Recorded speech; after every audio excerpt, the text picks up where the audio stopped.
সাল্লাল্লাহু আলাইহি সাল্লামের দরবারে জিবরিল আমিন পৌঁছে গেলেন। আল্লাহর হাবিবের দরবারে জিবরিল আমিন এসে শুনিয়ে দিলেন, ইন্না আনজালনাহু ফি লাইলাতিল কদর লাইলাতুল কদরি খায়রুম মিন আলফি শাহর। হাবিব জিবরিল আমিন এসে বললেন, ইয়া রাসূলুল্লাহ, হাবিবাল্লাহ, আল্লাহ পাক কোরআনে পাকের আয়াত নাযিল করে দিয়েছেন, আপনার উম্মতানি যদি ওই একটা রাত জেগে জেগে ইবাদত বান্দেগি করে, তাসবিহ তাহলিল জিকির আজকার করে, একটা রাত ইবাদতের কারণে আল্লাহ পাক হাজার মাসের ইবাদতের থেকে বেশি সওয়াব আপনার ওই উম্মতের আমলনামাতে নসিব করে দেবে। আল্লাহু আকবার। একটা রাত হাজার মাসের ইবাদতের থেকে বেশি সওয়াব আল্লাহ আমলনামাতে নসিব করে দেবেন। বলেন সুবহানাল্লাহ। 1000 মাস। এবার অঙ্ক করে দেখেন কত বছর হচ্ছে। তাই বাবাজি বনি ইসরাইলের জামানায় বনি ইসরাইলের একজন বান্দা, বনি ইসরাইলের জামানায় একজন ব্যক্তি 1000 রাত জেগে জেগে ইবাদত বান্দেগি করেছেন। সন্ধ্যা থেকে নিয়ে ফজর পর্যন্ত আল্লাহর ইবাদতে বান্দেগিতে তাসবিহ তাহলিল জিকির আজকার নামাজে তেলাওয়াতে কাটিয়ে দিলেন। এমনি করে 1000 মাস আল্লাহর ইবাদতে কাটিয়েছেন। আর সকাল থেকে সন্ধ্যা পর্যন্ত দিনের দুশমনের সঙ্গে আল্লাহ দুশমনের সঙ্গে যুদ্ধ করে কাটিয়েছেন। রাতে ইবাদত বান্দেগি করেছেন, দিনের বেলা যুদ্ধের ময়দানে যুদ্ধ করেছেন। এমনি করে 1000 মাস কাটিয়ে দিয়েছেন। ভাই বাবাজি, অতঃপর আল্লাহ পাক জিবরিল আমিনকে পাঠিয়ে দিলেন, যাও রে জিবরিল, চলে যাও, আমার নবীকে শুনিয়ে দাও লাইলাতুল কদরি খায়রুম মিন আলফি শাহর। একটা রাত যদি জেগে জেগে জেগে ইবাদত বান্দেগি করে উম্মতে মুহাম্মাদি, তারা আমি আল্লাহ পাক ওই যে বনি ইসরাইলের ওই ব্যক্তিটি 1000 মাস ধরে ইবাদত বান্দেগি করেছেন, আর দিনের বেলা যুদ্ধের ময়দানে দিনের জন্য যুদ্ধ করেছেন, এর থেকে অনেক অনেক বেশি সওয়াব আমি আল্লাহ আমার আখেরি জামানার নবীর উম্মতের আমলনামাতে দান করে দেব। জি, এই কথা বুঝতে পারছেন? এই আপনারা ঘুমাচ্ছেন, এই সব গালে হাতে ঘুমাচ্ছেন। এই দিকে একটু ঘুরে বসেন, একটু তাকবীর দেন, নারে তাকবীর। আমার দিকে তাকান, ঘুমিয়ে গেলে কি করে হবে? আমার তো রোজ জাগা, আর আপনারা যদি একসাথে এমন ঘুমান কি করে কি হয়? জি, তাহলে বনি ইসরাইলের ওই ব্যক্তিটি সন্ধ্যা থেকে সকাল পর্যন্ত সারা রাত ইবাদতে কাটিয়েছেন। কত? 1000 মাস। এক রাতে তো আমরা কাত হয়ে যাচ্ছি। জি জি, তাফসীর ইবনে কাসির লিখছেন, এই ঘটনাটা তাফসীর ইবনে কাসির লিখছেন যে 1000 মাস বনি ইসরাইলের ব্যক্তি ইবাদত করেছিল। অতঃপর আল্লাহ বললেন, হাবিব, আপনার উম্মত একটা রাত করবে, ওর থেকে বেশি সব আমি আপনার উম্মতের আমলনামাতে দান করে দেব। বলেন সুবহানাল্লাহ। সুবহানাল্লাহ। আখেরি জামানার নবীর উম্মতকে কত আল্লাহ ভালোবাসে, এই কথা বুঝতে পারছেন? জি, কত ভালোবাসে। তো সেই নবীর তো উম্মত আমরা, আমরা তো বড় ভাগ্যবান, আমরা তো বড় তাকদীরওয়ালা। কথা বলছি, বড় ভাগ্যবান। ভাই বাবাজি, লাইলাতুল কদরের এত বড় মর্যাদা আল্লাহ দান করেছেন। আল্লাহ পাক জিবরিল আমিনকে ডেকে বললেন, আল্লাহ পাক জিবরিল আমিনকে ডেকে বলেন, যাও রে জিবরিল, চলে যাও চলে যাও চলে যাও, আসমান থেকে সমস্ত ফেরেশতাদের নিয়ে দুনিয়ার জমিনে চলে যাও। আল্লাহ পাকের ফেরেশতা জিবরিল আমিন সমস্ত ফেরেশতাদেরকে নিয়ে ওই সন্ধ্যা থেকে আসমান থেকে নেবে দুনিয়ার জমিনে ছড়িয়ে যায়। আল্লাহর জমিনে তারা সিজদায় পড়ে যান। ওই দিনে তাফসীরের কিতাবে এসেছে আল্লাহর ফেরেশতাদের মনটা বড় খুশ থাকে, তাদের অন্তরে বড় মহাব্বত ভালোবাসা থাকে, খুশ মেজাজে। যারা দুনিয়ার জমিনে ইমানদার মুমিন মুসলমান, তাদের উপরে তাই সমস্ত ফেরেশতারা এত খুশি সন্তুষ্ট হয়ে থাকেন, সিজদায় পড়ে গিয়ে আল্লাহ পাকের জন্য তাদের আল্লাহ পাকের দরবারে এই সমস্ত রোজাদার নামাজি মুমিন বান্দাদের জন্য তারা দোয়া প্রার্থনা করতে থাকেন। বলুন সুবহানাল্লাহ। জিবরিল আমিনের সঙ্গে আসমান থেকে ফেরেশতারা নেমে এসে দুনিয়ার জমিনে সিজদায় পড়ে যায়। জি, সব জায়গায় কিন্তু সিজদায় যায় না, কয়েকটা জায়গায় সিজদা করে না। যেখানে আপনার মূর্তি পূজা হয়, যেখানে আপনার পেশাব পায়খানা, যেখানে ঠাকুর বুত তৈরি হয়, এই সমস্ত নোংরা আবর্জনা ফেলার জায়গায়, পেশাব পায়খানার জায়গায়, গান বাজনা যেখানে হয়, গান বাজনার সরঞ্জাম যেখানে রাখা হয়, এই সমস্ত জায়গা বাদ দিয়ে বাকি সারা দুনিয়ার জমিনে তারা সিজদায় পড়ে যায়। আখরি নবীর উম্মতের জন্য দোয়া প্রার্থনা করতে থাকেন আল্লাহ পাকের দরবারে। জি, রমজান মাস বড় বরকতপূর্ণ মাস। রমজান মাস শুরু হয়ে গেলে ভাই বাবাজি, আল্লাহ পাক প্রথম তারিখে আসমানের সমস্ত দরওয়াজাগুলো খুলে দেন, আসমানের দরওয়াজাগুলো খুলে দেন। আর ওই সমস্ত আখিরি জামানার নবীর উম্মত থেকে বিদায় নিয়েছে। কোরআনে পাক নাজিল হওয়ার মাস হলো কোন মাস? এই জোরে বলেন না, রমজান মাস। জি, ইন্নাহু লাকুরআনুন কারীম ফি কিতাবিম মাকনুন লা ইয়ামাসসুহু ইল্লাল মুতাহহারুন তানজিলুম মির রাব্বিল আলামিন। ইন্নাহু লাকুরআনুন কারীম, এই কোরআন হলো মর্যাদাশীল কোরআন। ফি কিতাবিম মাকনুন, এই কোরআনকে আল্লাহ পাক লাওহে মাহফুজে হেফাজতে রেখেছেন। লা ইয়ামাসসুহু ইল্লাল মুতাহহারুন, আল্লাহ পাক জানিয়ে দিলেন এই কোরআনে কারীম তোমরা বিনা ওযুতে স্পর্শ করবে না, করবে না, করবে না। নাপাক শরীরে কোরআনে পাক স্পর্শ করা যাবে না, বিনা ওযুতে কোরআনে পাকে হাত লাগানো যাবে না। তাই আল্লাহ বললেন লা ইয়ামাসসুহু ইল্লাল মুতাহহারুন। বহু পুস্তক আছে, বই আছে, কিতাব আছে, আপনি যখন তখন যে কোনো ভাবে পড়তে পারেন, কিন্তু কোরআনে কারীম পড়া যাবে যখন তখন যে কোনো ভাবে হাত লাগানো যাবে? এই কথা বলেন না। না, লা ইয়ামাসসুহু ইল্লাল মুতাহহারুন, যে কোনো ভাবে যখন তখন হাত লাগানো যাবে না। কোরআনে পাকের মর্যাদা আলাদা। জি, কোরআনে পাকে প্রশ্ন করুন, ও কোরআন তানজিলুম মির রাব্বিল আলামিন, কোরআনে পাকে আপনি প্রশ্ন করেন, কোরআন আপনাকে জবাব দেবে। তানজিলুম মির রাব্বিল আলামিন, কোরআন আপনাকে জবাব দিয়ে বলবে আমি কোরআন আল্লাহ পাকের তরফ থেকে দুনিয়ার জমিনে এসেছি, আমি কোরআন আল্লাহ পাকের তরফ থেকে নাযিল হয়েছি। কোরআনের মর্যাদা আলাদা।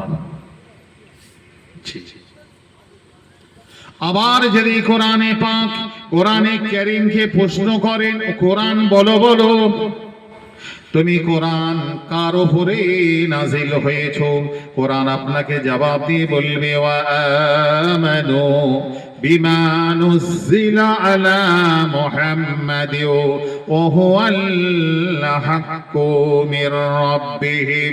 আল কোরআন আপনাকে জবাব দিয়ে বলবে, ও দুনিয়ার মানুষ শুনে রাখো, শুনে রাখো, আমি কোরআনে পাক বিশ্বনবী মুহাম্মদ সাল্লাল্লাহু আলাইহি ওয়াসাল্লামের উপরে নাযিল হয়েছে। বলুন সুবহানাল্লাহ। কার উপরে নাযিল হয়েছে? মুহাম্মদ সাল্লাল্লাহু আলাইহি ওয়াসাল্লাম। আমার কোরআনে কারীমকে জিজ্ঞাসা করুন, ও কোরআন বলো বলো বলো, মুহাম্মদ সাল্লাল্লাহু আলাইহি ওয়াসাল্লামের পরিচয়টা কি? কোরআন আপনাকে জবাব দিয়ে বলবে, মুহাম্মাদুর রাসূলুল্লাহ, মুহাম্মদ সাল্লাল্লাহু আলাইহি ওয়াসাল্লাম আল্লাহ পাকের প্রেরিত রাসূল। বলুন সুবহানাল্লাহ। মা কানা মুহাম্মাদুন আবা আহাদিম মির রিজালিকুম ওয়ালাকির রাসূলুল্লাহি ওয়া খাতামান নবিয়্যিন। কোরআনে কারীম আপনাকে জবাব দিয়ে বলবে, মা কানা মুহাম্মাদুন আবা আহাদিম মির রিজালিকুম, মুহাম্মদ সাল্লাল্লাহু আলাইহি সাল্লাম কারো পিতা নন, পিতা নন, পিতা নন। মুহাম্মদ সাল্লাল্লাহু আলাইহি সাল্লাম কে পিতা বলবে না, বলবে না, বলবে না। ওয়ালাকির রাসূলুল্লাহ, মুহাম্মদ সাল্লাল্লাহু আলাইহি সাল্লাম হলেন আল্লাহ পাকের প্রেরিত রাসূল। ওয়া খাতামান নবিয়্যিন, তিনি হলেন আখিরি জামানার শেষ নবী। বলুন সুবহানাল্লাহ। আখিরি জামানার কি গো শেষ নবী। জি, আল্লাহ পাক তো আপনার আমার নবীকে নবীদের ইমাম করে পাঠিয়েছে। আচ্ছা, প্রথম কোন নবী দুনিয়ার জমিনে এসেছেন গো? প্রথম নবী কে? এই কথা বলেন না, ঘুমাচ্ছেন নাকি? তাকবীর দেন তো, নারে তাকবীর। থেকে বেশি আর হবে না, একটু জোরে হবে, নারে তাকবীর। আর একটু মন খুলে নারে তাকবীর।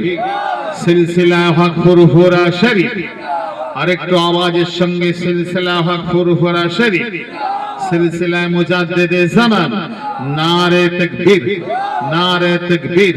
বাসরে কে ঈসা আলাইহিস সালাম, নারে তাকবীর। প্রথম নবী কে গো? দুনিয়ার জমিনে সর্বপ্রথম কোন নবী এসেছে? হযরত নবী। জি, আমার নবী পাক বলছেন, কুনতু নবিয়্যান ওয়া আদম বাইনাল মাই ওয়াত তিন। নবী পাক সাল্লাল্লাহু আলাইহি সাল্লাম বলেন, এই আদম নবীকে বানাবার জন্য হযরত নবী আদম সাল্লামকে কি থেকে তৈরি করা হয়েছিল বলেন তো? এই কথা বলেন না। মাটি থেকে। মাটি থেকে। রাসূল বলছেন, কুনতু নবিয়্যান ওয়া আদম বাইনাল মাই ওয়াত তিন। এই আদম নবীকে বানাবার জন্য, তৈরি করার জন্য একটা মাটি রূপ দেওয়া হয়েছিল, একটা আকৃতি দেওয়া হয়েছিল মাটি থেকে। আর যদি কাদা তৈরি করতে হয়, খামির বানাতে হয়, কটা জিনিস লাগে গো? খামির তৈরি করতে গেলে কি কি লাগবে? পানি লাগবে, আর আর মাটি। পানি আর মাটি, কটা জিনিস? দুটো। রাসূল বলছেন, আদম নবীকে বানাবার জন্য, এই কাদা তৈরি করার জন্য, খামিরটাকে বানাবার জন্য পানি আর কাদা যে মাটি লেগেছিল।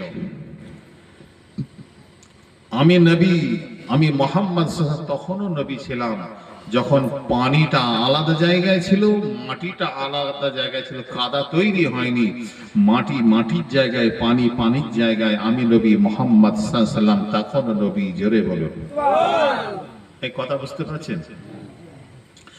তাকবীর দেবার মানুষের কথা নেই, সারা রাত বসে বসে এমন হয়ে গেছে আর আওয়াজ বার হচ্ছে, তাই তো নাকি গো? মানে ঘুম এসে যাচ্ছে, বাবা যে দিব্যি ঘুমাচ্ছে, কি করবে? তবু মহাব্বত আছে, বিছানায় ঘরে যে বাড়িতে যে শুয়ে পড়েননি, মহব্বত আছে বলেই তো বসে আছে, নাকি গো বলেন?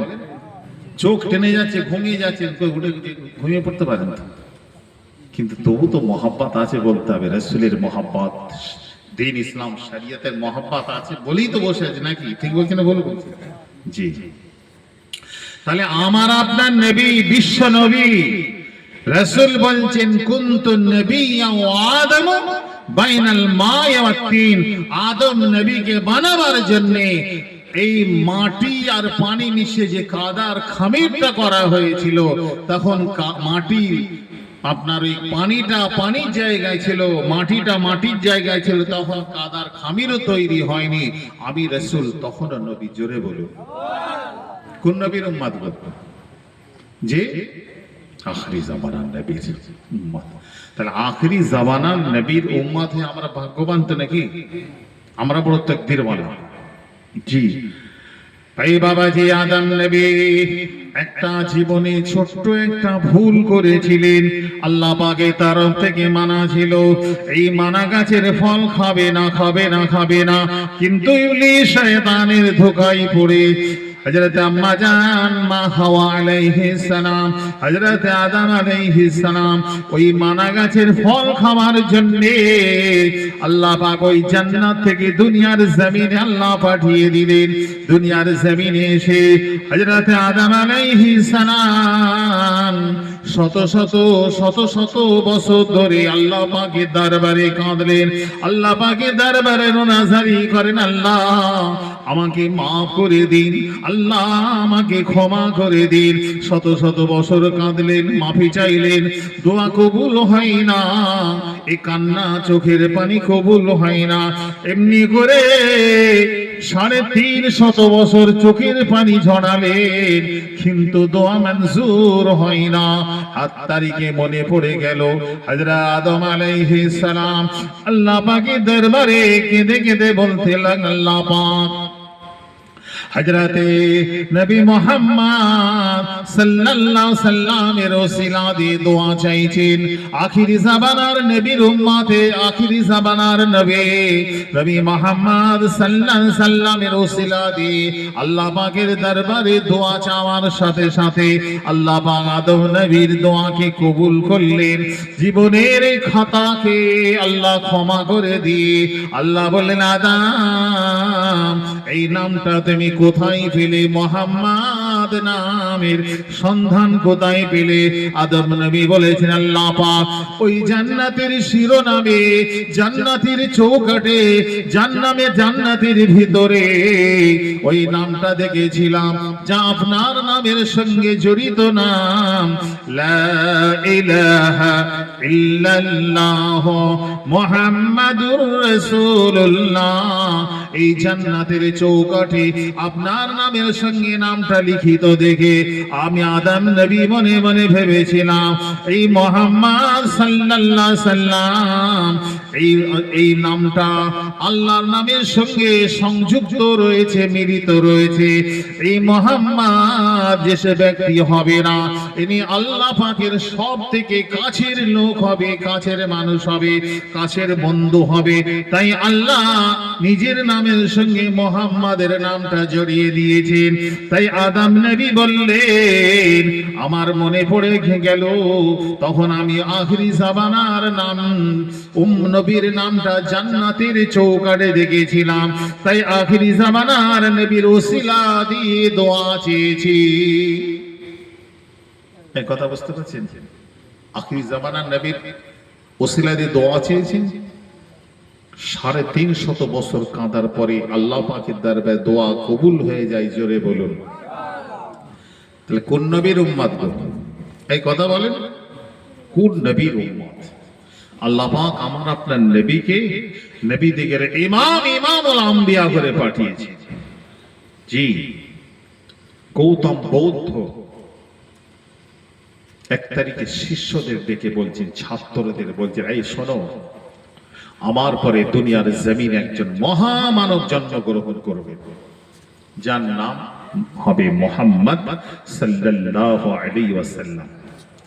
নামের প্রথম অক্ষরটা মু হবে, শেষের অক্ষরটা দ হবে। নাম হবে মুহাম্মদ সাল্লাল্লাহু আলাইহি ওয়াসাল্লাম, যিনি মক্কার মরুভূমি এলাকায় জন্মগ্রহণ করবেন, বাল্যকালে পিতামাতা হারা হবেন। ভাই বাবাজি, গৌতম বৌদ্ধ আমার নবী পাকের পরিচয় দিতে দিতে দিতে বলতে লাগলেন, ও ছেলেরা শুনে রাখো, শুনে রাখো, এই মুহাম্মদ সাল্লাল্লাহু আলাইহি সাল্লামের চরিত্রটা কেমন হবে। একদিকের পাল্লায় যদি মুহাম্মদ সাল্লাল্লাহু আলাইহি সাল্লামের চরিত্রকে রেখে দেওয়া হয়, সারা পৃথিবীর মানুষের চরিত্র যদি আর অন্য দিকের পাল্লায় চাপিয়ে দেওয়া হয়, গৌতম বৌদ্ধ শিষ্যদের বলে যাচ্ছেন, শুনে রাখো, সারা পৃথিবীর মানুষের ওই চরিত্রর পাল্লাটা হালকা হয়ে নবী মুহাম্মদ সাল্লাল্লাহু আলাইহি সাল্লামের চরিত্রর পাল্লাটা ভারী হয়ে যাবে। একটু জোরে হয় না?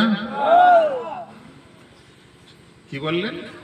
সারা পৃথিবীর মানুষের চরিত্রর পাল্লা হালকা হয়ে বিশ্ব নবী মুহাম্মদ সাল্লাল্লাহু আলাইহি সাল্লামের চরিত্রর পাল্লাটা ভারী হয়ে যাবে। জোরে বলেন।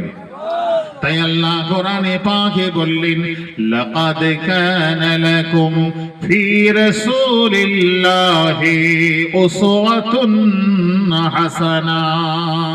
আমি আল্লাহ পাক তোমাদের জন্য সর্বশ্রেষ্ঠ চরিত্রবান রাসূলকে পাঠিয়েছি। বলেন সুবহানাল্লাহ। লাকাদ কানা লাকুম ফি রাসূলিল্লাহি উসওয়াতুন হাসানা। আমি আল্লাহ তোমাদের কাছে উত্তম চরিত্রবান রাসূল পাঠিয়েছি। জি, সেই রাসূল হলেন আমার আপনার নবী, বিশ্ব নবী, শেষ নবী, নবীদের ইমাম, ইমামুল আম্বিয়া। আমি আল্লাহ তোমাদের কাছে উত্তম চরিত্রবান রাসূল পাঠিয়েছি। তাহলে পৃথিবীর জমিনে সর্বশ্রেষ্ঠ চরিত্রবান যিনি, তিনি হলেন আমার আপনার নবী। জি, পৃথিবীর জমিনে আমার নবী থেকে শ্রেষ্ঠ চরিত্রবান এখনো কেউ জন্মায়নি, আর কিয়ামত পর্যন্ত জন্মাবে না। জোরে বলো সুবহানাল্লাহ। বিশ্ব নবীর চরিত্র একদিকে রাখেন, আর আপনার আমার চরিত্র একদিকে যদি রাখা হয়, আমাদের চরিত্র কথাটা ভাবেন। জি, কোন চরিত্র নিয়ে আমরা চলি? চরিত্রের পরিবর্তন আনতে হবে। কথা বলেছি, চরিত্রের পরিবর্তন আনতে হবে। ভাই বাবাজি, যে কথা বলছিলাম, নবী পাক সাল্লাল্লাহু আলাইহি ওয়াসাল্লাম, আমার আপনার নবীকে আল্লাহ পাক সমস্ত নবীদের ইমাম, ইমামুল আম্বিয়া করে দুনিয়ার জমিনে পাঠিয়েছেন। মানে তো মানুষ, বনের পশু, জঙ্গলের পশু, তারাও আমার নবীকে সম্মান করেছেন, নবীর কাছে মাথাটা নুইয়ে দিয়েছে। ইসলামের সব থেকে বড় দুশ্মন হলো আমার নবী পাকের সব থেকে বড় দুশ্মন, নামটা মনে আছে আপনাদের? কে গো? সব থেকে বড় শত্রু কে? আবু জেহেল তো নাকি? সব থেকে বড় শত্রু আবু জেহেল। আবু জেহেলে একটা উট ক্ষিপ্ত হয়ে গেছে। জি, আবু জেহেলের উট ক্ষিপ্ত হয়ে গেছে। তো আবু জেহেল উটটাকে সামলাতে পারছে না, তাই মনে মনে ভাবলো মুহাম্মদ সাল্লাল্লাহু আলাইহি সাল্লামের কাছে উটটাকে নিয়ে যায়। জন্তুর জানোয়ার তো মুহাম্মদ সাল্লাল্লাহু আলাইহি সাল্লামের কথা শুনে মাথাটা নিচু করে দেয়, আর যদি উটটা আমার ভালো হয়ে যায় সে তো আমার ভালোই হবে, আর যদি উটটা যদি মুহাম্মদ সাল্লাল্লাহু আলাইহি সাল্লামের কথাটা না শোনে তাহলে একটু দুর্নাম বদনাম করার সুযোগটা পাবো। এই কথা বুঝতে পারছেন? আচ্ছা, ওর নিয়ত ভালো আছে? এই কথা বলেন না। উট যদি ভালো হয়ে যায় তো আমার তাতে লাভ, দুটোই লাভ।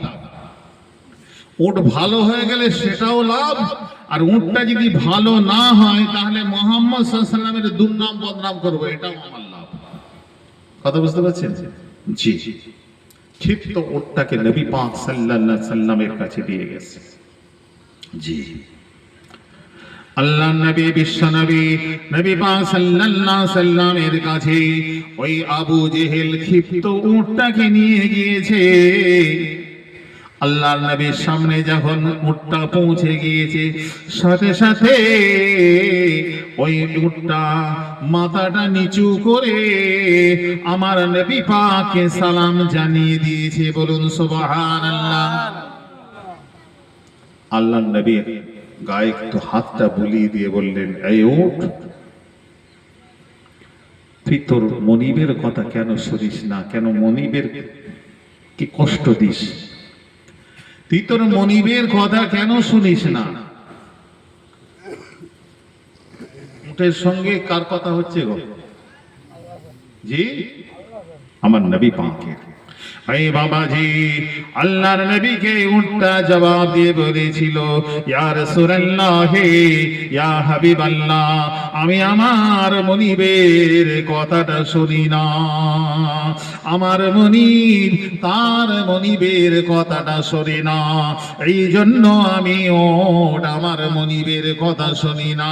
যেদিন আমার মনিব তার মনিবের কথাটা শুনবে, ইয়া রাসূলুল্লাহ, হাবিবাল্লাহ, আমি ওঠ আপনাকে কথা দিলাম, সেই দিন থেকে আমি ওঠ আমার মনিবের কথাটা শুনবো। জোরে হবে না?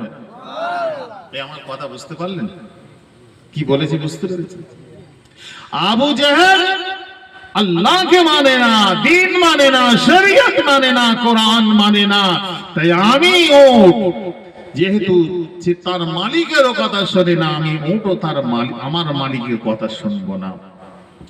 যেদিন থেকে আবু জেহেল আল্লাহকে মানবে, রাসূল মানবে, দিন মানবে, শরীয়ত মানবে, আমি উট আবু জেহেলের কথা মেনে চলবো। জোরে বলুন জি। ইনি হলেন আমার আপনার নবী, বিশ্ব নবী, নবীদের ইমাম, ইমামুল আম্বিয়া। সেই নবী তো আমার আপনার নবী। তাহলে নবী পাক যে সব আদর্শ আমাদের কাছে রেখে গেছেন, সেই আদর্শে আদর্শিত হতে হবে, সেই চরিত্রে চরিত্রবান হতে হবে। আমার নবী পাক কাউকে কষ্ট দিতেন না, কাউকে দুঃখ দিতেন না, ব্যথা বেদনা দিতেন না। দুশমন হলো রাসূল তাকে কষ্ট দেন না, তার সঙ্গে দুর্ব্যবহার করতেন না। করতেন বলেন? রাসূল দুশমনের সঙ্গে দুর্ব্যবহার করতেন না। ভাই বাবাজি, নবী পাকের আদর্শ হলো মন্দ আচরণের বিনিময়ে নবী পাক কারোর সঙ্গে মন্দ আচরণ করেননি।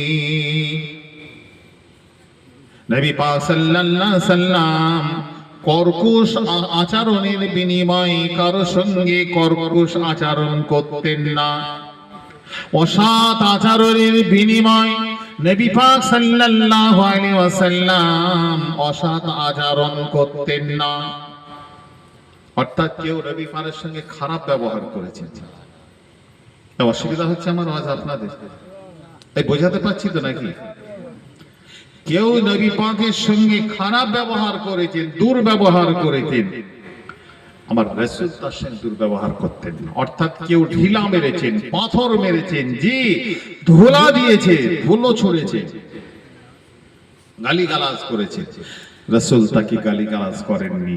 রাসূলকে কেউ ঢিলা মেরেছে, রাসূল তাকে ঢিলা মারেননি, বরং তার জন্য আল্লাহ পাকের দরবারে দোয়া করতেন। তাই বলি ভাই বাবাজি, কথাটা বোঝার চেষ্টা করবেন। নবী পাকের সঙ্গে কেউ যদি মন্দ আচরণ করতেন, নবী পাক তার সঙ্গে মন্দ আচরণ করতেন না।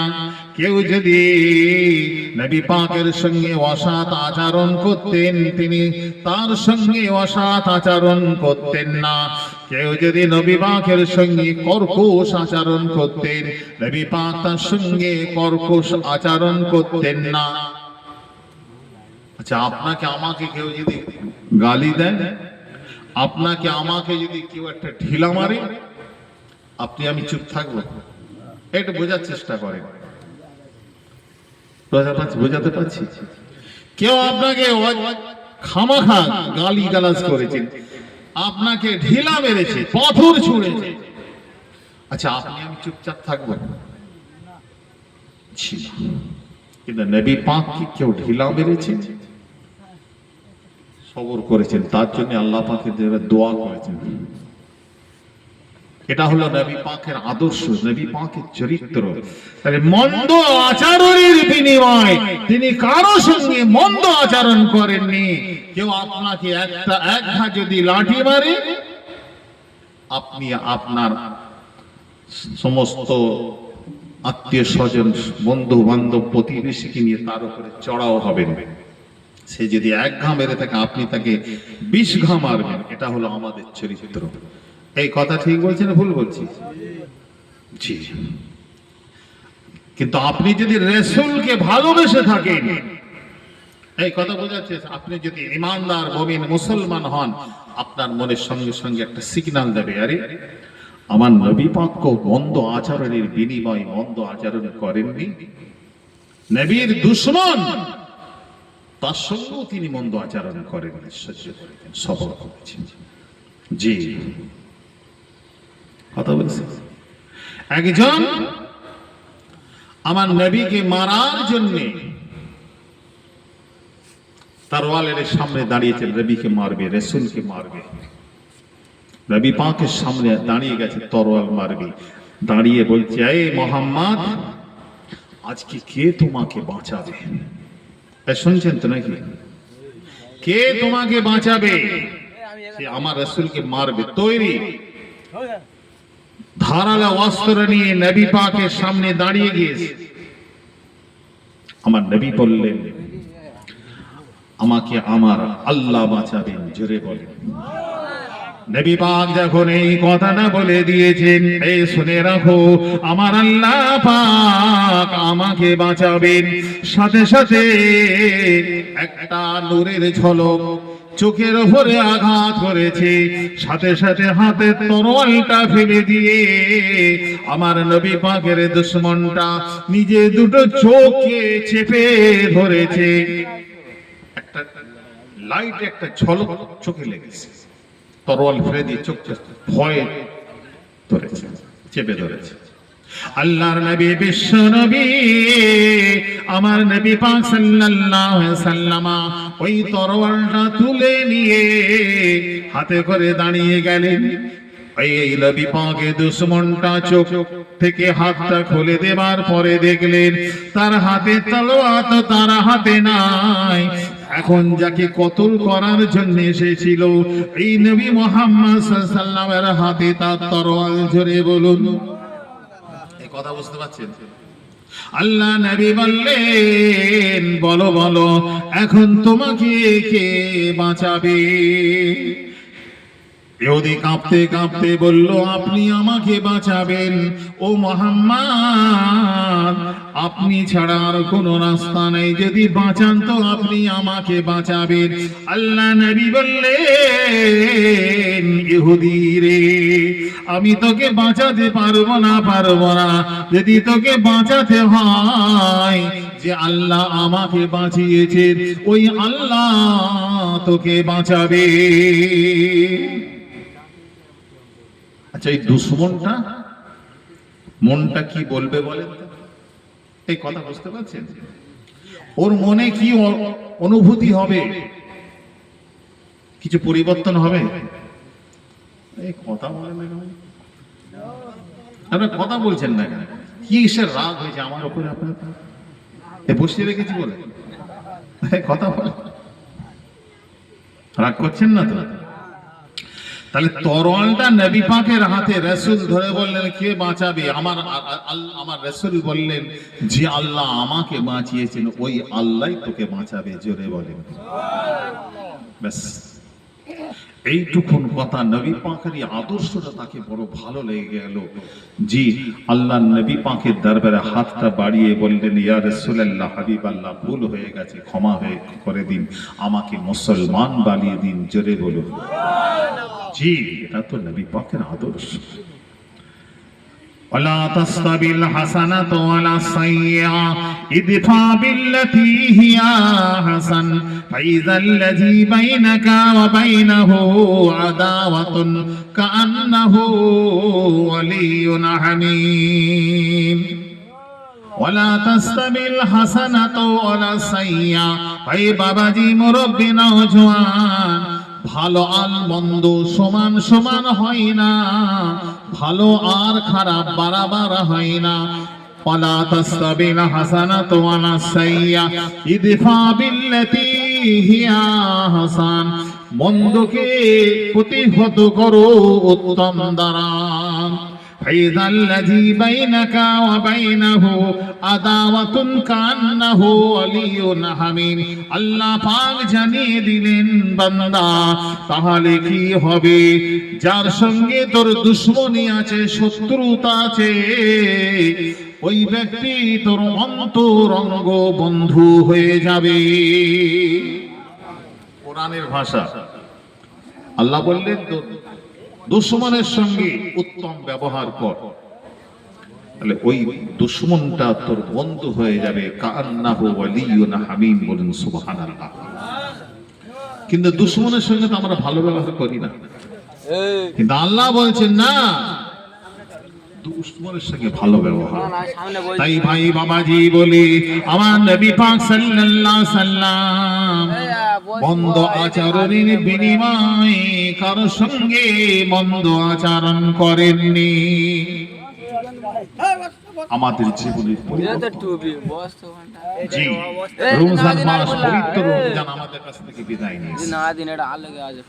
আপনারা যার ফোনটা বিচলিত, আমাকে অসুবিধা হচ্ছে, গল্প করছেন, কথা বলছেন, আরে বলেন, শেষ করে দোয়া করব।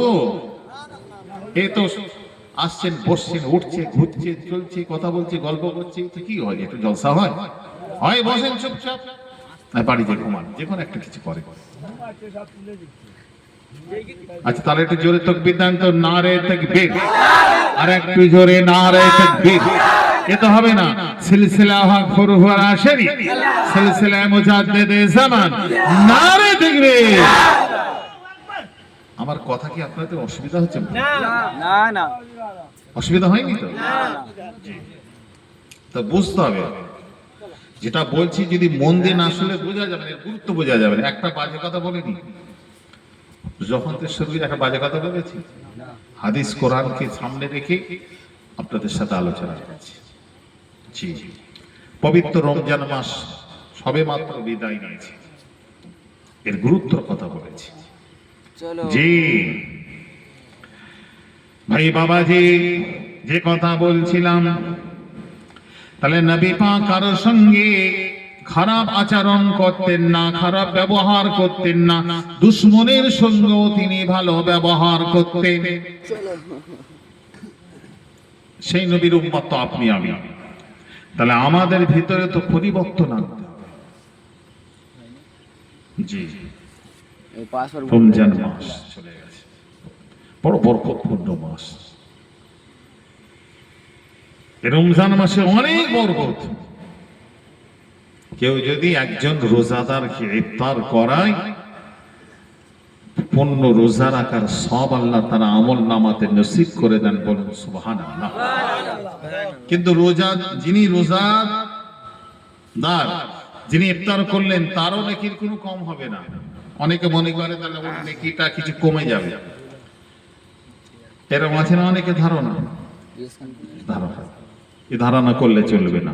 জি, অনেকে দাওয়াত দিলে ইফতার করে না, যে আমার রোজার সবটা ওর কাছে চলে যাবে। এটা আছে না নেই বলেন? এটাও আছে। জি না, আল্লাহর ভান্ডারে কি কম আছে?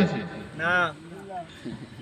জি, রোজাদার, একজন রোজাদারকে ইফতার করালে, জি, এই রোজাদারের পূর্ণ সব আল্লাহ আপনার আমল নামাতে দান করে দেবেন। কিন্তু ওই রোজাদারের রোজার কোনো, তার নেকির কোনো কমই হবে না।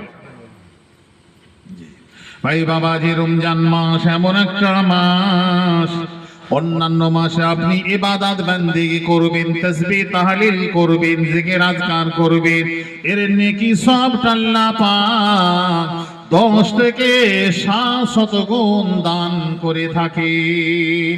কিন্তু ভাই বাবাজি, মুরব্বী নওজোয়ান, আপনি যে রোজা মাসে রোজা যে আপনার যে ইবাদত বান্দেগি করবেন, রোজা অবস্থায় যে আমলটা করবেন, রোজার প্রতিদান আল্লাহ যে আপনাকে দেবেন, এর কোনো সীমাবদ্ধ নাই, সীমাবদ্ধ নাই। আল্লাহ পাক চাইলে রমজান মাসের ইবাদতের নেকি সওয়াবটা পাহাড় পাহাড় আল্লাহ দান করে দেবে। হাদিস পাকে আছে 10 থেকে 700 গুণ দান করে, কিন্তু রোজার মাসে সব ইবাদতের প্রতিদান কোনো সীমা নেই। আল্লাহ চাইলে অহদ পাহাড়ের থেকেও বেশি দেবেন। জোরে বলে আপনার ইবাদত, আপনার খুলুসিয়াতের উপর। ভাই বাবাজি, মুরব্বী নওজোয়ান, অন্যান্য ইবাদতের নেকি, অন্যান্য ইবাদতের সওয়াব, অন্যান্য ইবাদতের প্রতিদানটা আল্লাহ দেবেন, বান্দাদেরকে ফেরেশতা দ্বারা প্রদান করবেন, ফেরেশতা দ্বারা আল্লাহ দান করবেন। কিন্তু বাবাজি, আপনি রোজা রেখেছেন, রোজাদার বান্দা, এই রোজাদারের রোজার প্রতিদানটা আল্লাহ ফেরেশতা দ্বারা দেবেন না, দেবেন না, দেবেন না। আল্লাহ রোজাদারের উপরে এতটা খুশি, রাজি, সন্তুষ্ট হয়ে যান, হাদিস পাকের ভিতরে এসেছে, ওই রোজাদার বান্দার নেকির সওয়াবটা আল্লাহ নিজ হাতে দান করে দেবে। অন্যান্য মাসের অন্যান্য ইবাদতের পুরস্কার ফেরেশতা দ্বারা দেবেন, আর রোজার মাসের নেকি সওয়াবের বদলা পুরস্কারটা আল্লাহ নিজ হাতে দেবেন। জোরে বলুন সুবহানাল্লাহ। কিন্তু ভাই বাবাজি, একটা কথা আপনাকে মনে রাখতে হবে, রোজা আপনি রেখেছেন, রোজার হকটা কিন্তু আপনাকে আদায় করতে হবে। ও ভাই, গিল্লা গিবত, পরচর্চা, পরনিন্দা করবেন না, করা যাবে না, যাবে না। আপনি গিল্লা গিবত করেছেন, পরচর্চা, পরনিন্দা করেছেন, গালিগালাজ করেছেন, জুলুম করেছেন, ভাই বাবাজি, রোজার হক কিন্তু নষ্ট করেছেন। ও ভাই বাবাজি, পেটের রোজা রেখেছেন, না খেয়ে সারা দিনটা শুকিয়েছেন, এটা তো আপনার পেটের রোজা হয়েছে। আপনার হাতেরও রোজা হতে হবে, আপনার পায়েরও রোজা হতে হবে, অন্তরের রোজা হতে হবে, জিহবা জবানের রোজা হতে হবে, কানেরও রোজা হতে হবে, ভাই চোখেরও রোজা আপনাকে রাখতে হবে। ভাই বাবাজি, এই চোখেরও রোজা আদায় করতে হবে। এই চোখ দিয়ে আপনি খারাপ দৃশ্যকে দেখেছেন, অন্তরে অন্তরে আনন্দ উপভোগ করেছেন, আপনার রোজার হক আদায় হয়নি, চোখের রোজা আদায় হয়নি। খারাপ জিনিসকে দেখে আপনি আপনার মনে মনে আনন্দ উপলব্ধি করেছেন। ও ভাই বাবাজি, এই কান দিয়ে আপনি সারাদিন রোজা রেখেছেন, শুকিয়েছেন বটে, কিন্তু গান বাজনা করেছেন, গান বাজনা শুনেছেন, এই কানের ইবাদত হয়নি, কানের রোজা আদায় হয়নি। এই হাতটা দিয়ে আপনি তো কারো উপরে জুলুম করেছেন, অন্যায় কাজ করেছেন, রোজার হক আপনার আদায় হয়নি, হাতের রোজা আপনার হয়নি। এই পাটা খারাপ জায়গায় আপনি নিয়ে গিয়েছেন, নাজায়েজ হারাম জায়গায় পাটাকে ব্যবহার করেছেন, পায়ে রোজা আপনার হয়নি, রোজার হক কিন্তু আপনার হাত আদায় হয়নি। ও ভাই বাবাজি, এই জবান দিয়ে মিথ্যা বলেছেন, গিল্লা গিবত করেছেন, পরচর্চা, পরনিন্দা করেছেন, গালিগালাজ করেছেন, এই হক আপনার রোজার আদায় হয়নি।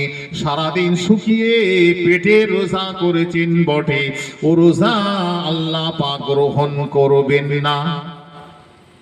এই কথা বোঝাতে পারছি? অসুবিধা হচ্ছে না? জি।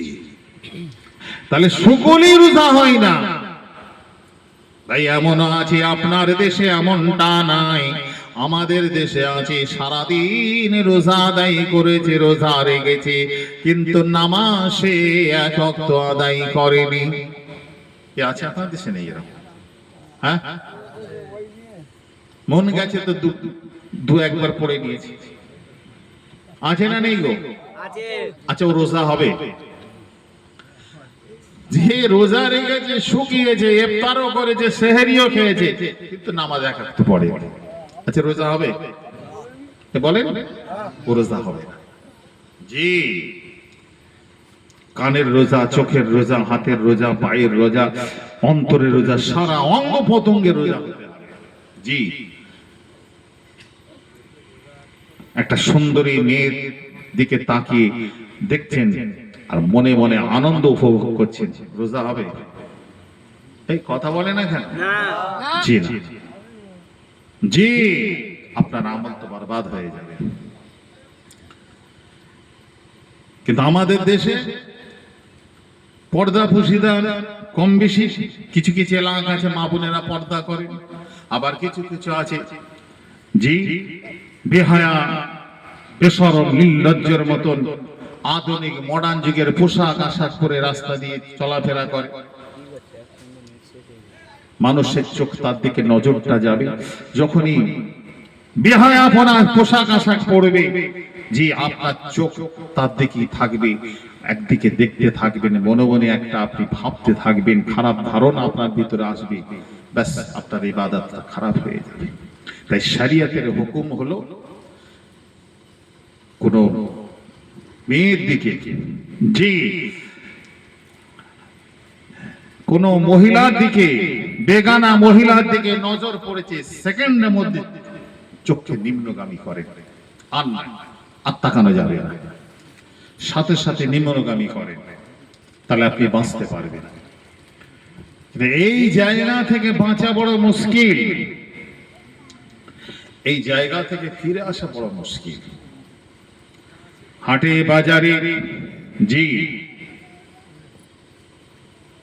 আপনার এই মেলায় সব মুসলমানের ঘরে মেয়েরা করছে, বোরখাও ঝুলিয়ে দিয়েছে, মুখ খুলে দিয়েছে, বোরখা। আচ্ছা, ও বোরখার কি দাম আছে বলুন তো? মুখটা পুরো খোলা, বোরখা পরে, ওর কোনো দাম আছে?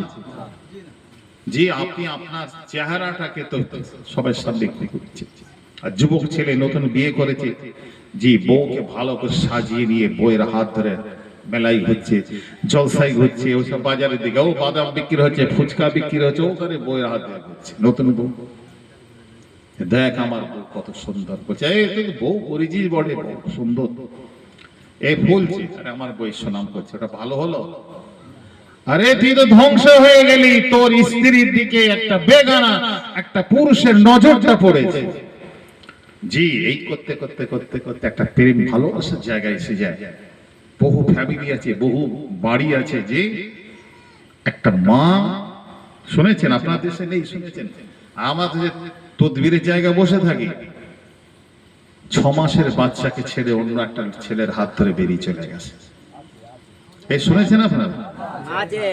3টে বাচ্চার মা, জি একটা ছেলের হাত ধরে চলে গেছে।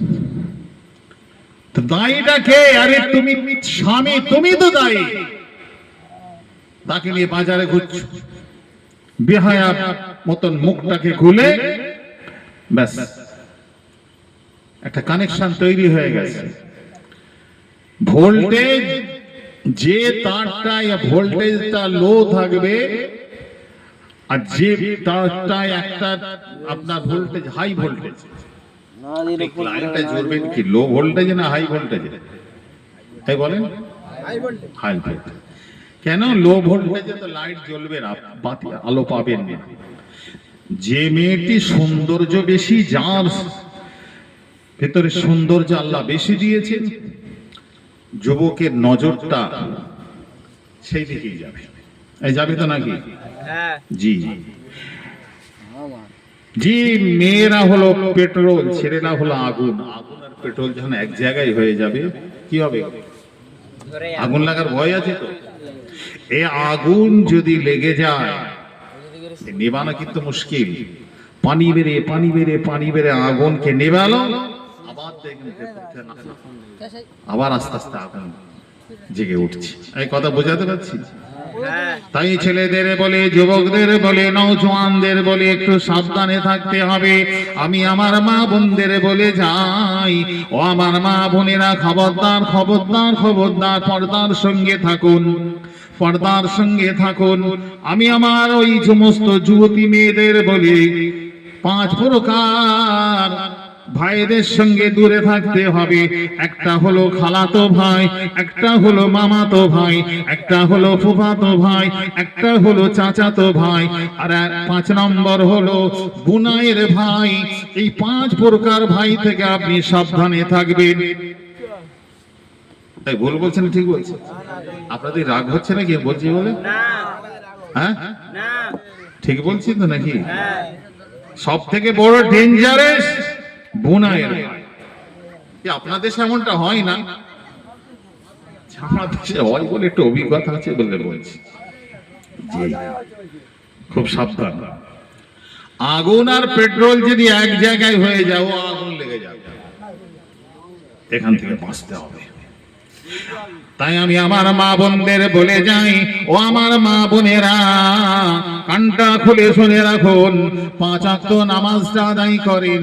ও মা বোন, আপনাদের বলে 5 ওয়াক্ত নামাজটা আদায় করুন, আল্লাহর ফরজ রোজাটা রাখুন, আপনি আপনার স্বামীর খেদমতটা করুন, আর আপনি আপনার শরীরটা হেফাজত করে পর্দার সঙ্গে রাখুন। আল্লাহ পাক আপনাকে কবুল করে আল্লাহ ওয়ালাদের জান্নাতি নারীদের সঙ্গে আল্লাহ আপনার সঙ্গে বানিয়ে দেবে।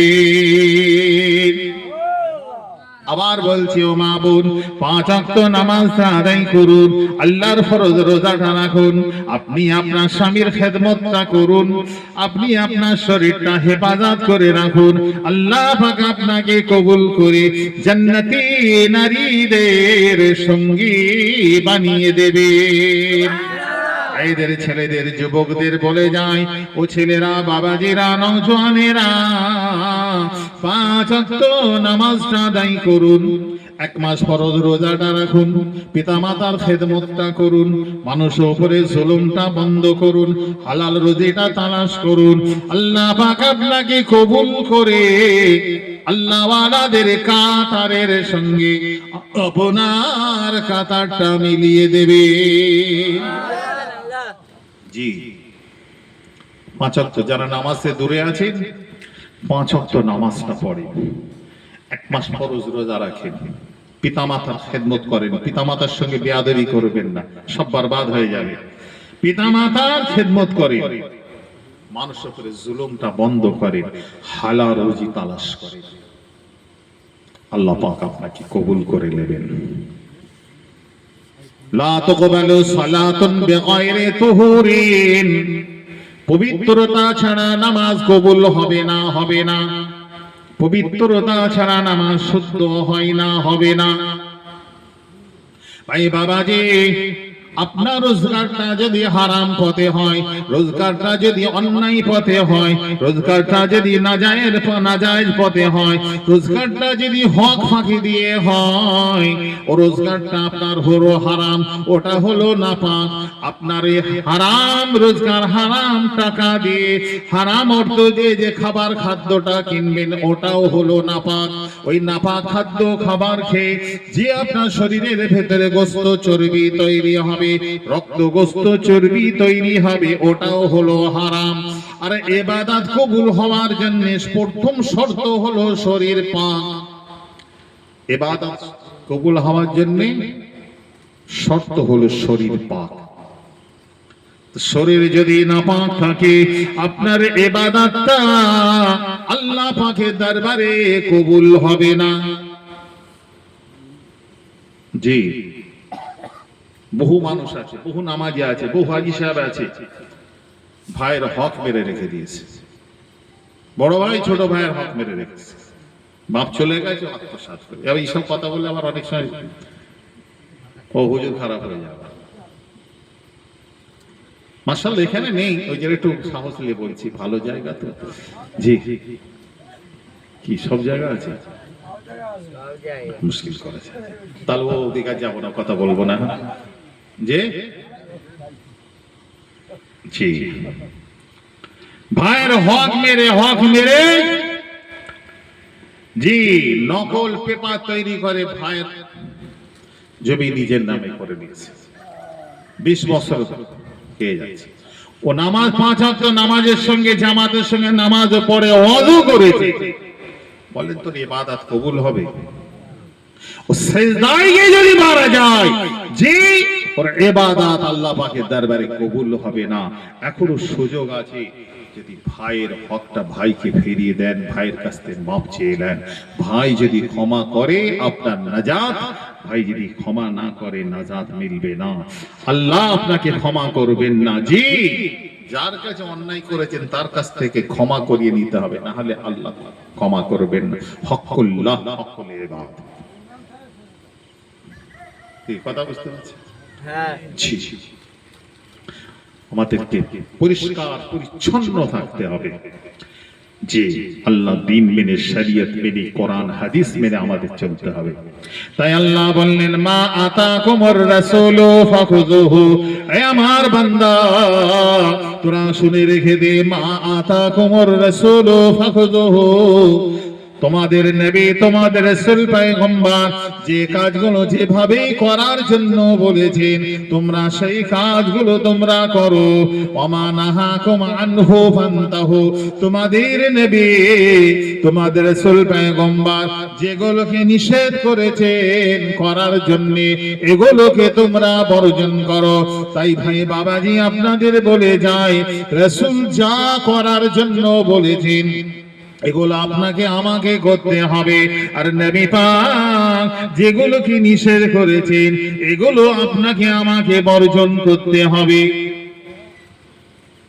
ব্যাস দুটো কথা, রাসূল যা বলেছেন করবেন করব, আর রাসূল যা নিষেধ করেছেন এগুলোকে বর্জন করব। এই দুটো কথার উপরে যদি আপনি আমি আমল করে চলতে পারি, দুনিয়ার জমিনে নাজাত, দুনিয়ার জমিনে রেহাই নসিব হয়ে যাবে, আর আখিরাতের ময়দানে নাজাত নসিব হয়ে যাবে। বলেন সুবহানাল্লাহ। সুবহানাল্লাহ। মুহাব্বতে দরুদ শরীফ আল্লাহুম্মা সাল্লি আলা মাওলানা মুহাম্মদ ওয়া আলা আলি সাইয়্যিদিনা حسبي ربي ذل الله ما في قلبي غير الله نور محمد صلى الله حق لا إله إلا الله لا إله إلا الله لا إله إلا الله اللهم صل على مولانا محمد وعلى آل سيدنا বহু এলাকা আছে মদের ফোয়ারা চলছে, মুসলমান ঘরে সব নওজওয়ান যুবকরা মদ পান করে, শরাব পান করে, যে জুয়া খেলে। আলহামদুলিল্লাহ আপনাদের এলাকায় নেই, আছে জি? সে কি কথা, যা বলছি সব আছে, মুশকিল করেছে, যাবো কোথায়? আর যুবকরা তো নেই, কি আর বলি, ছেলেরা থাকলে তবে তো দুটো কথা বলি। সব পরিবর্তন হতে হবে। দিনী মাহফিলে বসে আজকে তওবা করব, যে জীবনে আর মদ পান করব না, শরাব পান করব না, জি হারাম কাজ করব না, 5 ওয়াক্ত নামাজ পড়ব, আজকে তওবা করব সকলে মিলে। তা থাকবে না তো, এইটাই তো মুশকিল। আমিরুল মুমিনিন খলিফাতুল মুসলিমিন হযরত ওমর ফারুক রাদিয়াল্লাহু তাআলা আনহু, যিনি হলেন মসজিদে নববী শরীফের ইমাম, রাষ্ট্রপতি, রাষ্ট্রপ্রধান, জি হযরত ওমর ফারুক, এই নাম শুনেছেন তো? জি। এই শুনছেন না কি ঘুমাচ্ছেন? হ্যাঁ। হযরত ওমর ফারুক রাদিয়াল্লাহু তাআলা আনহু মদিনার মসজিদের ইমাম।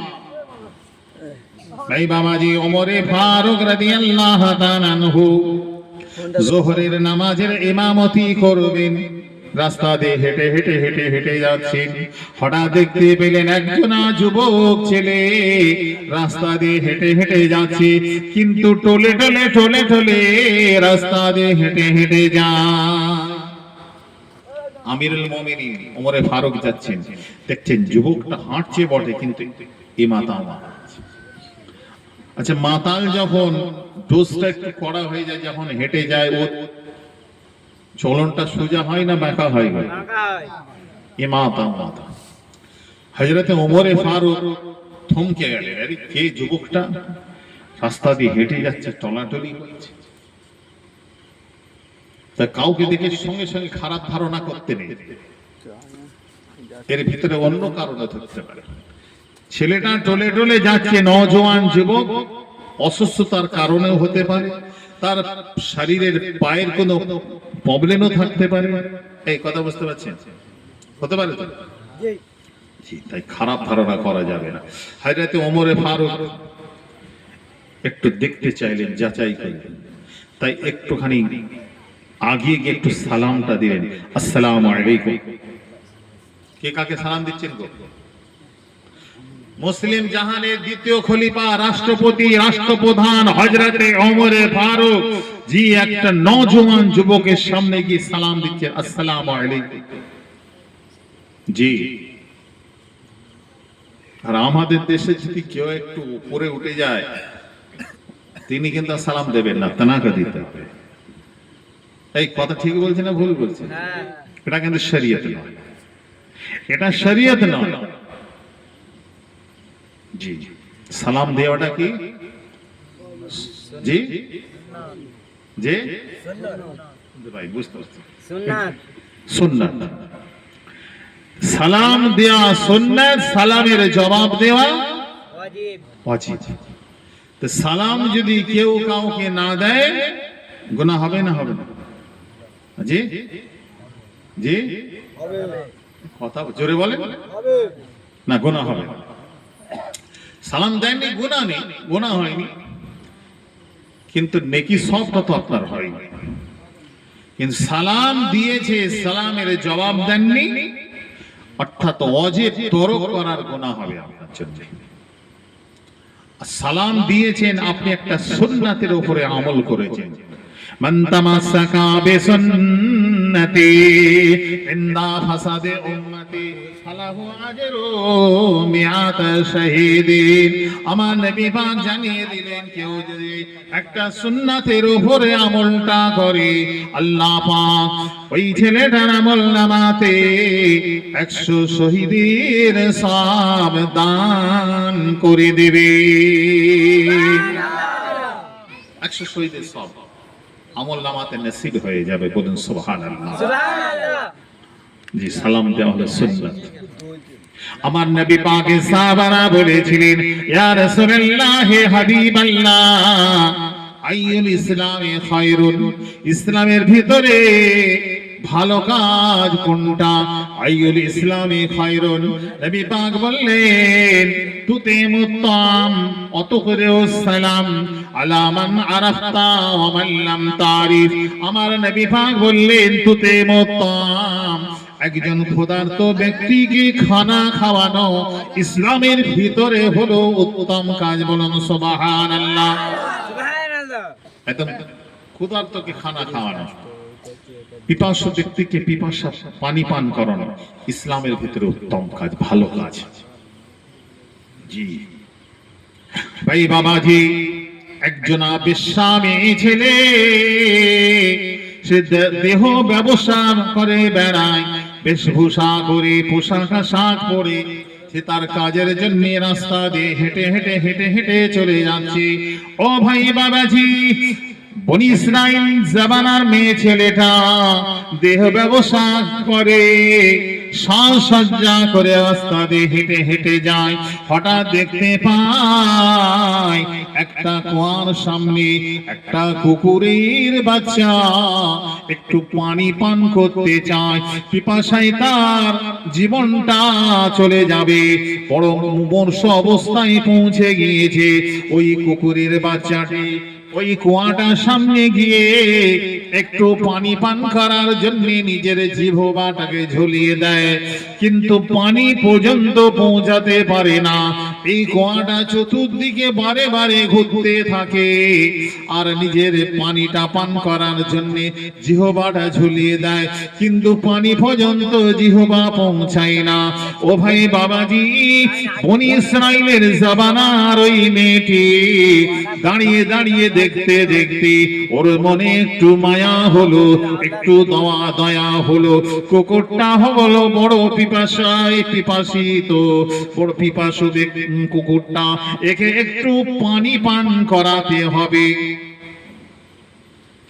عن أبي هريرة رضي الله تعالى عنه قال بينما قلب يطيف برقية قد كاد يقتله العطش إذ رأته بغي بغايا بني إسرائيل فنزعت موقها। ওই বনি ইসরাইলের মেয়েটি নিজের পা থেকে ওই চামড়ার মোজাটা খুলে একটু পানিটা তুলে ওই চামড়ার মোজা করে পানিটা তুলে কুকুরটাকে পান করিয়েছিল। এই পানিটা পান করানোর জন্য কুকুরটা তার জীবনটা ফিরে পেয়েছিল।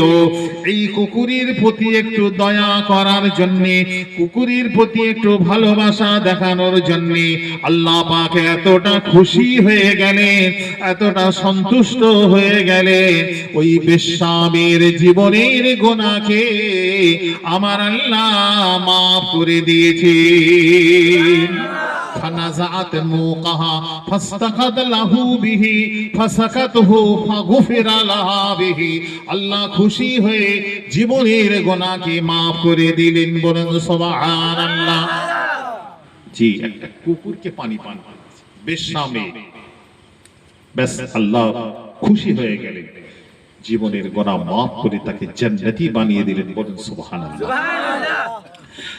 তাই নবী পাক কে সাহাবারা বলেছিলেন, ইয়া রাসূলুল্লাহ হাবিবাল্লাহ তুতিমু আইলু ইসলামি খায়রুন, ইসলামের ভিতরে ভালো কাজ কোনটা?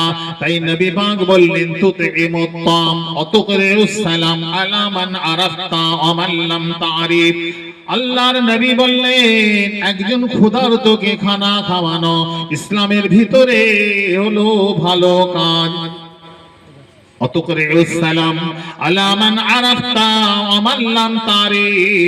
আপনি চেনেন আর নাই চেনেন, তার সঙ্গে আলাপ পরিচয় থাক আর নাই থাক, একজন মুসলমান ব্যক্তির সঙ্গে আপনার দেখা হয়ে গিয়েছে, আপনি তাকে সালামটা দেন। আলামান আরাফতা ওমান লাম তারিফ,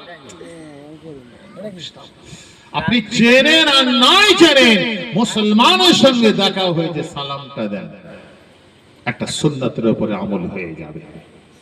জি, একটা সুন্নাতের উপরে আপনার আমল হবে। তা নবী পাকের কথাগুলোর উপরে আপনাকে আমাকে আমল করতে হবে। কি কথা বলছিলাম গো, বলতে বলতে একটা অন্যদিকে চলে গেলাম। কি মনে আছে কি বলছিলাম? একটা বলছিলাম না, অন্য কথা না, ওটা তো ওই কথাতেই এলো। আর একটা বিষয় যেন বলছিলাম, বলতে বলতে দেরি এসেছি।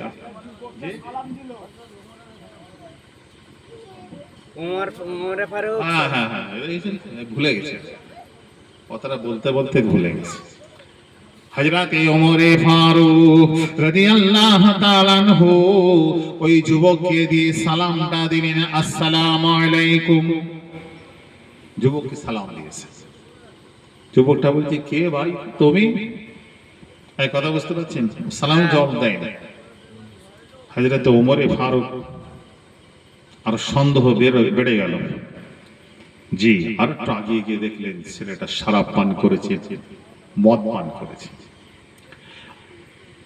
চেহারার দিকে তাকিয়ে দেখছেন হযরতে ওমরে ফারুক এই যুবকটা, ছেলেটা তো অন্য কেউ নেই, তো আমারই ছেলে।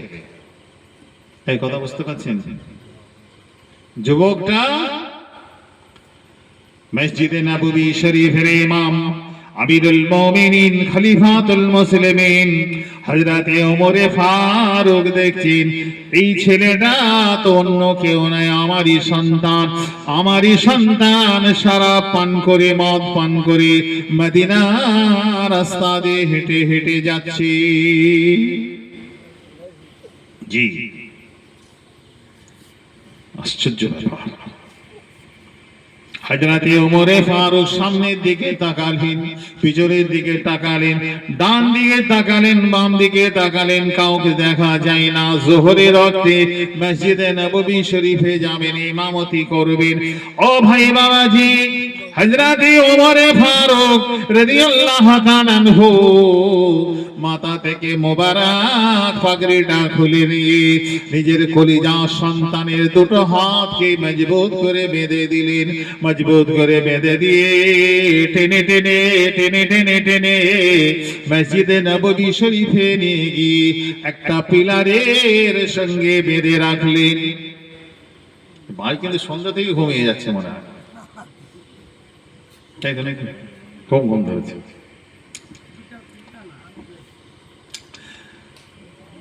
আচ্ছা, আমার দেশে যদি কোনো সম্মানী ব্যক্তি হন, এই ইমাম সাহেব বলেন, মুফতি সাহেব বলেন, হাফিজ সাহেব বলেন, মুহাদ্দিস সাহেব বলেন, সামনে পিছন ডাইনে বা তাকে কেউ নেই, হাতটা ধরে তাড়াতাড়ি বাড়ি নিয়ে যাবে, মান সম্মান তো বাঁচাতে হবে, তাই তো নাকি? আপনার ছেলে মদ পান করেছে, আপনি কি করবেন? যত তাড়াতাড়ি তাকে নিজে বাড়িতে পৌঁছে যাবেন, গোপন রাখতে হবে যে আমি ইমাম সাহেব, আমি মুফতি সাহেব, আমি পীর সাহেব, আমি হাজী সাহেব, হাজী সাহেবের ছেলে মদ পান করেছে, তো মান সম্মান সব ডুবে যাবে। এই কথা বুঝতে পারছেন না? কিন্তু হযরত ওমর ফারুক পাগড়িটা খুলে হাতে বেঁধে মসজিদে নববী শরীফে বেঁধে দিলে। ভাই জোহরের রক্তে হয়ে গিয়েছে, ইমামতির জায়গায় দাঁড়িয়ে গেলেন হযরতে ওমর ফারুক। ইমামতি শেষ করে জোহরের নামাজ থেকে ফারেগ হয়ে জাল্লাদকে ডেকে বললেন, মুসল্লিদের বললেন একটু তোমরা দাঁড়িয়ে যাও। জাল্লাদকে ডেকে পাঠালেন। জাল্লাদকে ডেকে বলা হলো, জাল্লাদ, আমার ছেলে সারা মদ পান করেছে, শরীয়তের আইন মেনে, শরীয়তের ল মেনে, শরীয়তের কানুন মেনে কে শাস্তি দিতে হবে। তাই শরীয়তের হুকুম হলো ৮০ দুররা তাকে চাবুক মারতে হবে।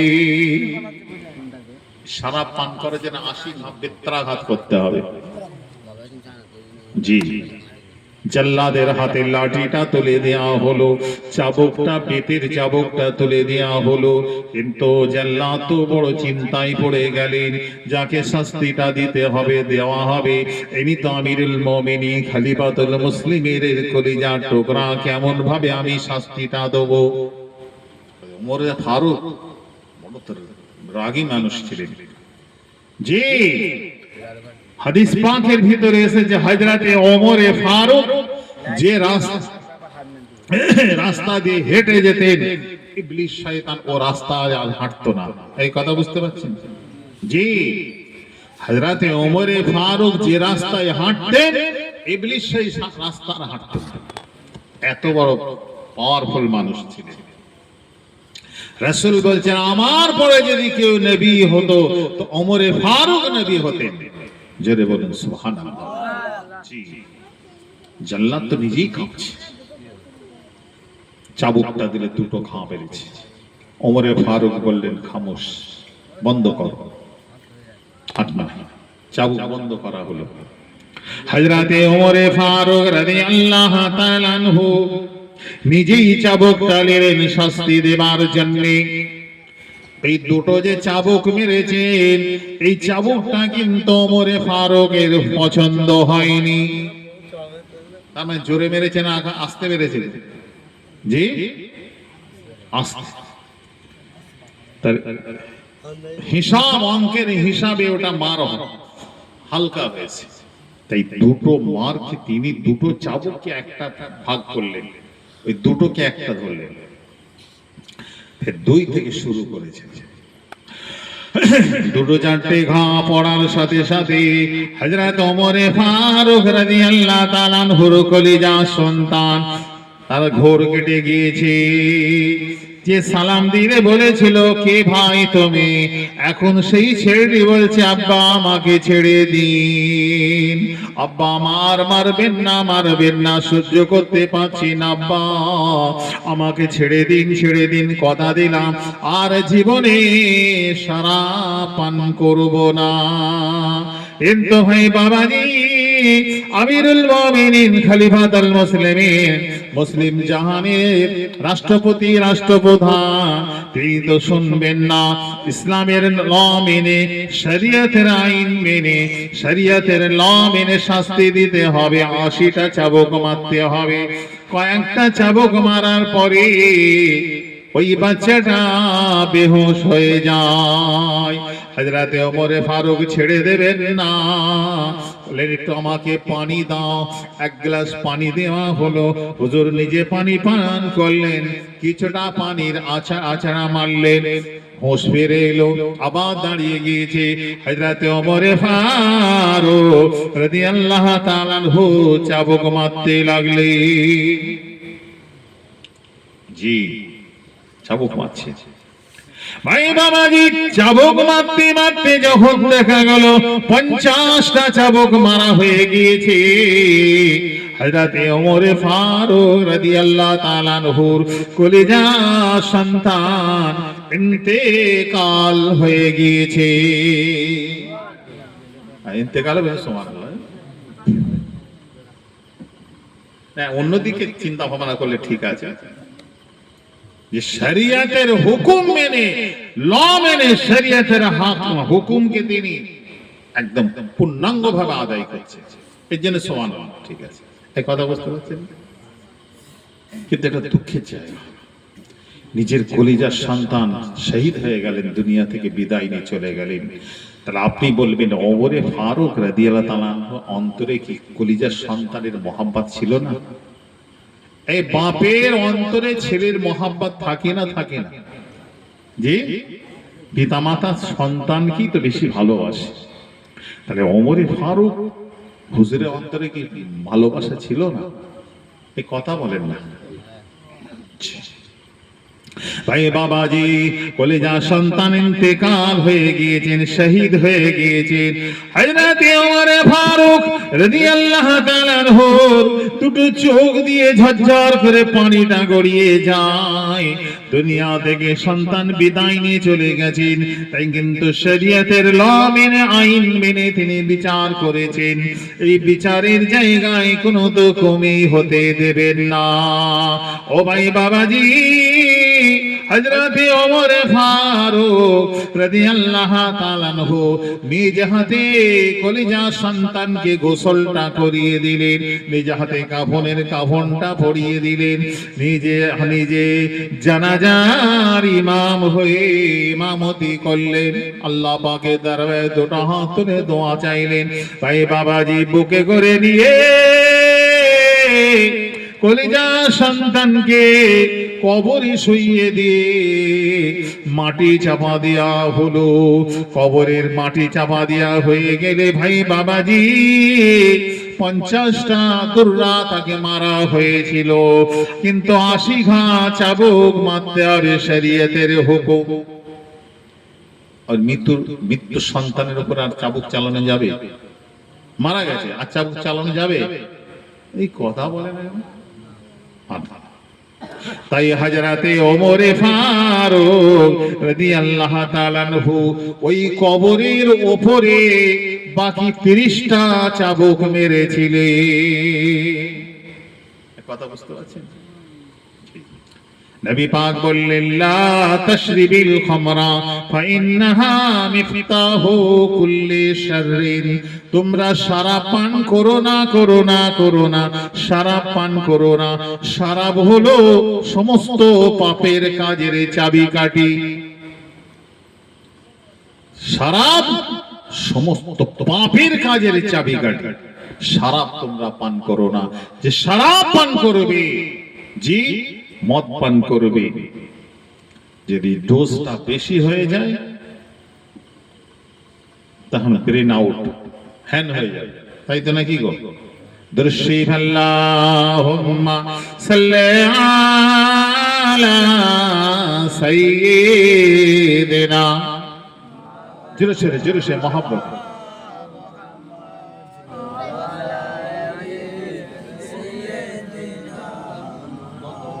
দোয়া করে দেবো নাকি? কোথায় গেল কমিটি? সব কোথায় গেল? আসছে, বসছে আর পালাচ্ছে। হাবিজুল কোথায় গেল? সে ঘুমোতে চলে গেল নাকি? হাসবি রব্বি জাল্লাল্লাহ মা ফি কলবি গায়রাল্লাহ নূর মুহাম্মদ সাল্লাল্লাহু লা ইলাহা ইল্লাল্লাহ লা ইলাহা ইল্লাল্লাহ লা ইলাহা ইল্লাল্লাহ মুহাম্মাদুর রাসূলুল্লাহ। আল্লাহুম্মা সাল্লি আলা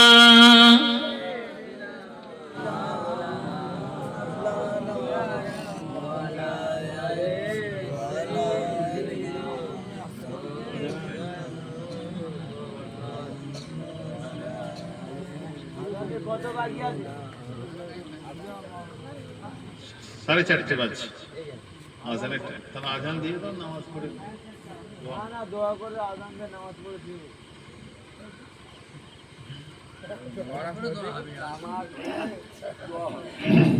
জামাতের পর তো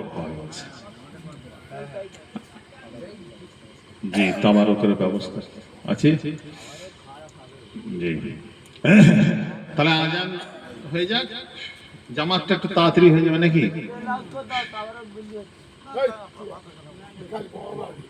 তাবারক একটু পরে হবে, দোয়াটা হোক না, তারপরে তাবারক হবে। দোয়ার আগে তাবারক হয়ে যাবে, মুশকিল। নামাজ দেরি না করে 10 মিনিট পরেই হয়ে যায়, বুঝতে পেরেছেন? আজান হয়ে যাক, আজানের 10 মিনিট পরেই জামাত।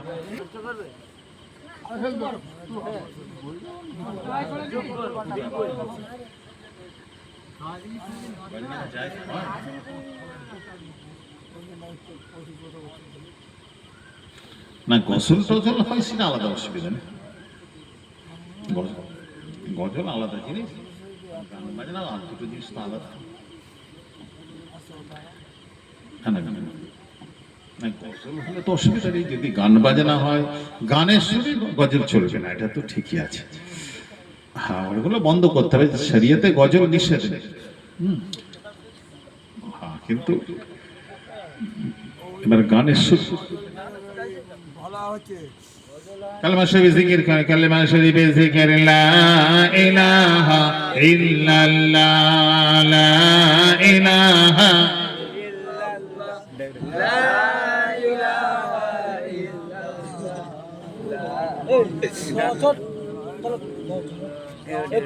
লাইট চলছে।